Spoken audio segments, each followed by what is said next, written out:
Hello friends, I can't believe we've already reached the end of the year. That moment when I traditionally sit down and talk about the books that stayed with me. But this time, I don't want just to throw titles at you.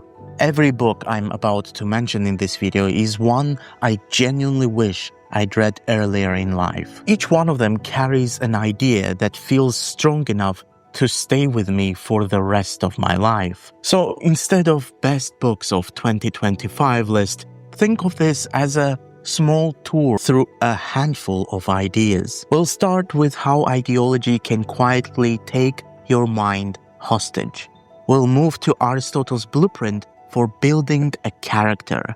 We'll then move on to visit Michelangelo's inner world through Marguerite Yourcenar's essays. We'll argue with the Russian mystic Nikolai Berdyaev about reason and freedom. And later on, we'll get to Schrödinger's thought that your life, in a very real sense, is the direction of your energy. We'll finish up with Carl Jung's haunting idea that when language fails, the psyche begins to speak in symbols. If I had to choose one book that defined my year, it would be Czeslaw Milosz's The Captive Mind. Imagine living in a country first swallowed by Nazism and then liberated, in inverted commas, into Marxism. That was Poland in Milosz's lifetime. Most writers would simply compare the two regimes and list their crimes, but Milosz does something more unsettling.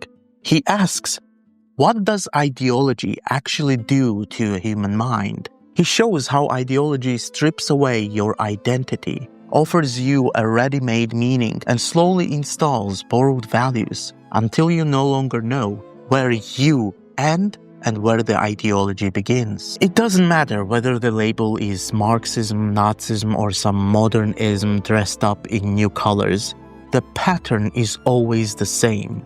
Individuality shrinks, speech hardens into slogans, and the person begins to sound less like a human being and more like a press release. That's why the book is called The Captive Mind. It's about inner hostage-taking. If you ever looked at public life and wondered why does everyone sound scripted, this book will feel uncomfortably familiar. I'm seriously considering about doing a mini read-along of it in 2026, so if that's something you would like, please let me know down in the comments. I'm choosing the next read-along candidates right now, and The Captive Mind is a strong contender. If Milosz shows us what happens when a mind is colonized from the outside, Aristotle shows us how to build one from the inside out.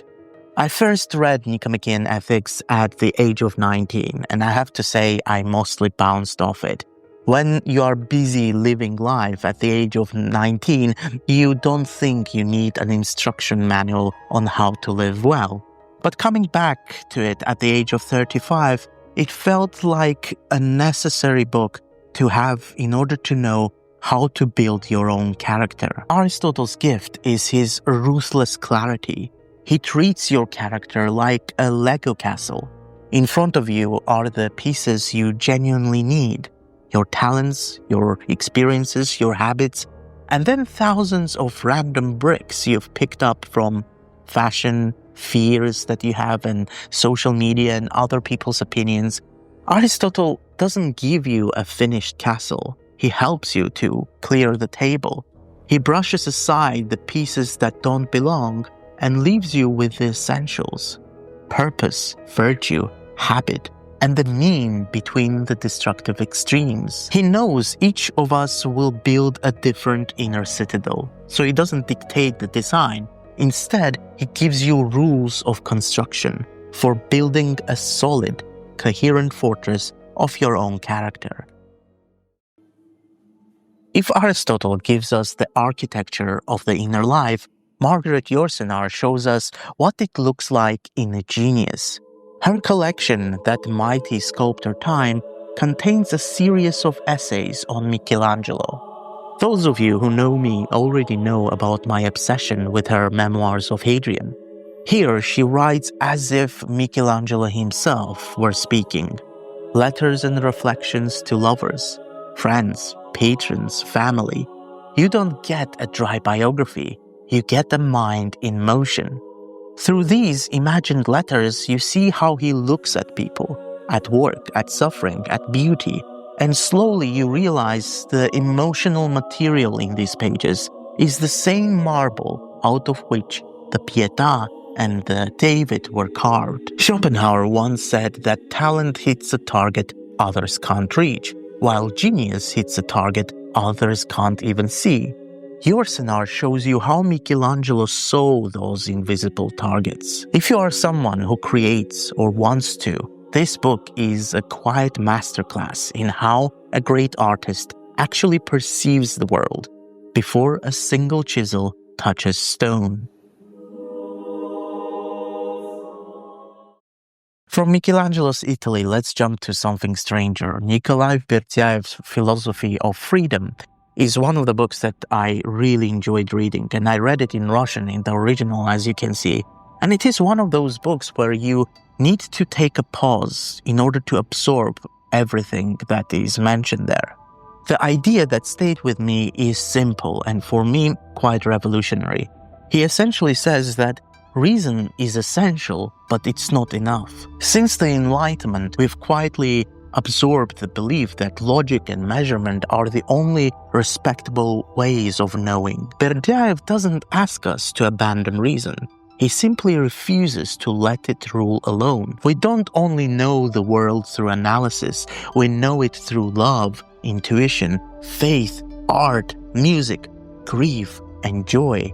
Trying to understand the human soul using statistics alone is like trying to understand Beethoven's Ninth Symphony by analyzing the chemical composition of the paper the score is printed on. This book gave me a permission to take non-quantifiable experiences seriously without becoming anti-rational. It widens the circle of what counts as real. Books like these also forced me to change how I read. For years, I blamed myself for hopping between books, 10 pages here, a chapter there, and not finishing everything. And this year, I stopped blaming myself because if I have really thought about those pages, whether 3 or 300, if their ideas have quietly become part of how I see the world, then that reading is not a failure. I would rather read 10 pages that change me than 300 I can't remember next week.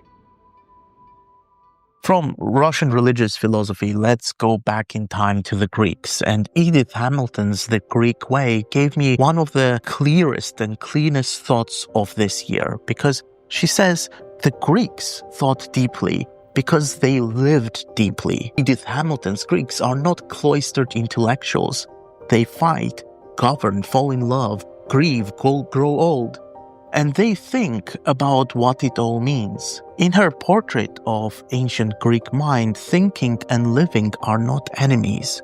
They sharpen one another. Set that beside our world, where we praise technology, AI, tools, platforms, and forget to praise what a human being can create when their mind and character are fully awake. Hamilton's book feels like an invitation to put human experience back at the center and make technology serve that rather than the other way around as we experience it today.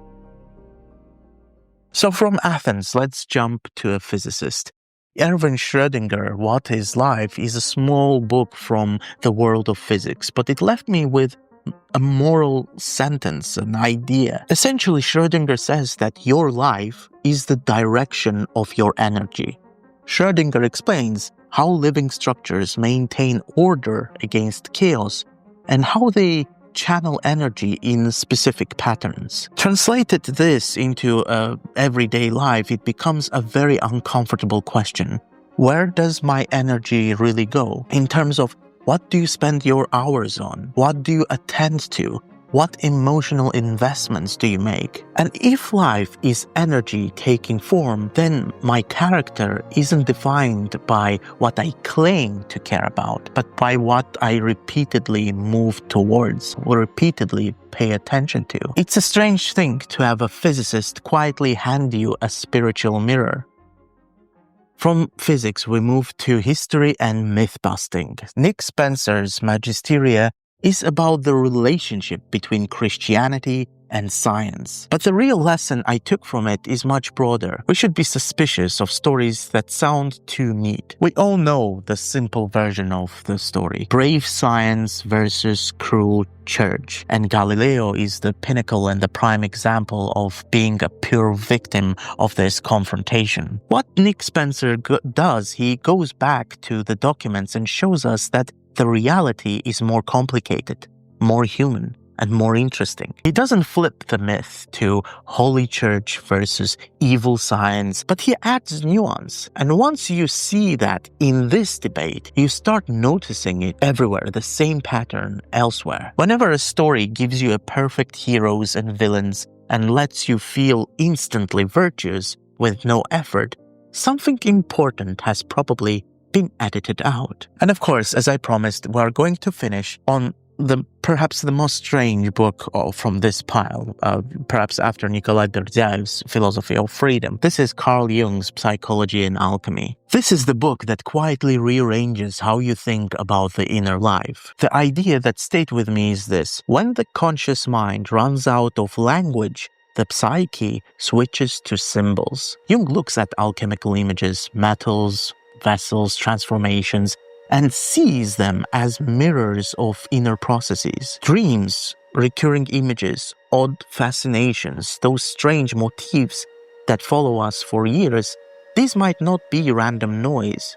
They might be the psyche's way of working on problems that our daylight mind is not yet ready to face directly. Serious inner change rarely begins as a neat plan. It often begins as a symbol, a story, an image we can't quite let go of.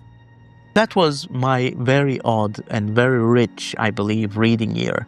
Not every book was finished, but many of their ideas refused to leave me, so I decided to share them with you. If one of these ideas stuck with you while you were listening and watching this video, that might be your sign to what to buy next and how to expand your reading pile, since you are probably a sundoku. Sundoku is a Japanese word for a person who buys more books than they can read. Before I will let you go, I would like to ask you a small favor. In 2026, I would like to do mini read-alongs. And by mini read-alongs, I mean I want to read books together that are not longer than Tolstoy's War and Peace, in other words. Because in 2025, I dedicated the entire year reading Dante's Divine Comedy. It is one of the most transformative journeys I have taken in my life. But I want to say that I don't think I'll be able to handle a work of that length 2 years in a row. I think I need a break. And one of the candidates is Czeslaw Milosz's The Captive Mind. Another candidate is Sophocles Antigone, which is just 40 or 50 pages long, but immense in terms of symbolism, meaning. And another candidate, by the way, is Tolstoy's Confession, which I always wanted to read, and it is going to be my first time reading it on my own.